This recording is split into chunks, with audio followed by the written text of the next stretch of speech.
రోజుల కార్యక్రమంగా తెలుగు జాతి యావత్తు మహానాడు కార్యక్రమాన్ని వినూత్నమైనటువంటి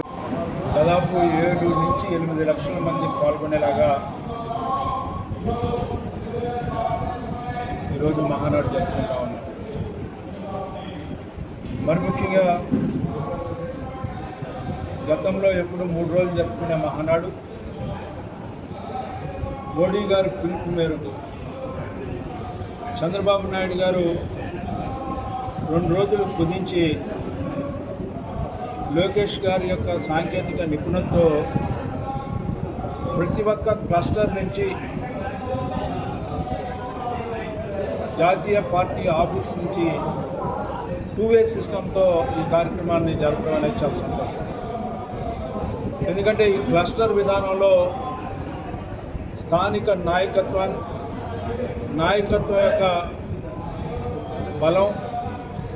నాయకత్వాన్ని బలోపేతం చేసేదానికి ఇది నాంది అనేది నా భావన. మరి ముఖ్యంగా ఈ 2 రోజులు మహానాడు మనం ఏ రకంగా జరుపుకుంటాం, గత అనుభవాల్ని నేటి పరిస్థితుల్ని రెండింటిని కూడా మిళితం చేసుకొని వచ్చే సంవత్సరం జరిగే మహానాడు వరకు కూడా ప్రతిపక్షంలో ఉండే పార్టీని ఏ రకంగా కాపాడుకుంటూ ఆనాటి ప్రభుత్వాలకు వ్యతిరేకంగా పోరాడే నైతికతని ఆపాదించుకుంటూ, లేకపోతే పాలనలో ఉంటే ఏ రకంగా గత సంవత్సరం పాలన మనం ప్రారంభించాం, ఏ రకమైనటువంటి పాలన ప్రజలకు ఇచ్చాం,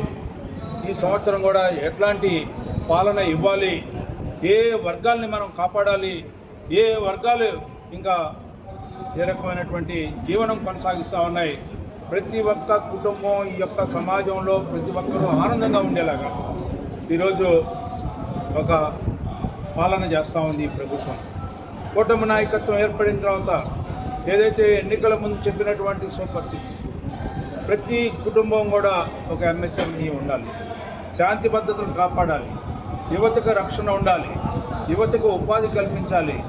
మరి ముఖ్యంగా సమాజంలో ఉన్న సగభాగమైనటువంటి మహిళలకి ఏ రకమైనటువంటి నాంది పలికాం. స్వర్గీయ నందమూరి తారక రామారావు గారు గడప దాటని మహిళకి, స్త్రీకి సమాన హక్కు ఏ రకంగా కల్పించారో, ఆ తర్వాత వచ్చినటువంటి చంద్రబాబు నాయుడు గారు గడప దాటిన మహిళల్ని సామాజికంగా, ఆర్థికంగా, రాజకీయంగా అభివృద్ధి చేయాలి, జనజీవన సంస్థలో ఒక సముచితమైనటువంటి స్థానాన్ని కలగజేయాలనే ఉద్దేశంతో తీసుకున్నటువంటి కార్యక్రమాలు కానీ ఆర్థిక పరంగా, లేకపోతే సామాజిక పరంగా, సాంస్కృతిక పరంగా, రాజకీయ పరంగా 20% రిజర్వేషన్ల దగ్గర నుంచి 50% తీసుకురావడానికి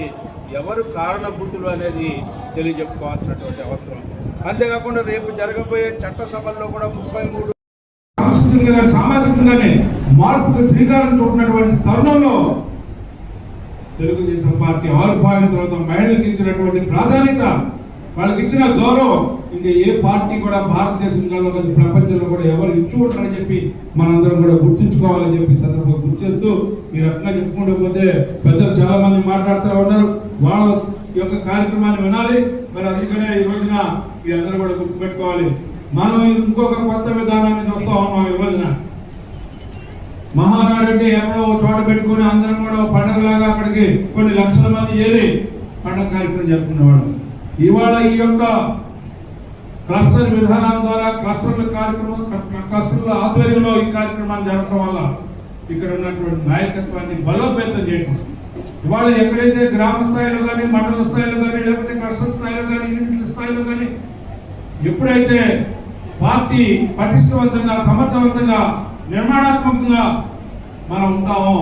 ఆ రోజు ఈ పార్టీకి అపజయం అనేది ఉండదు అని చెప్పి ఆ రకమైన సంస్కృతి కూడా ఇది నాంది పలికినటువంటి మహానాడు అని చెప్పి మీకు మనం చేసుకుంటూ, ఇలాంటి మహానాడులో పాల్గొన్నందుకు మన అందరం కూడా తరతరాలు సాంకేతిక పరిజ్ఞానాలతో ఉపయోగించుకొని ఈ రోజున మా ఇంట్లోనే మహానాడు జరుపుకున్నామని చెప్పి ప్రతి ఒక్కరు కూడా అనుకునే మహానాడు ఈ మహానాడు అని చెప్పి,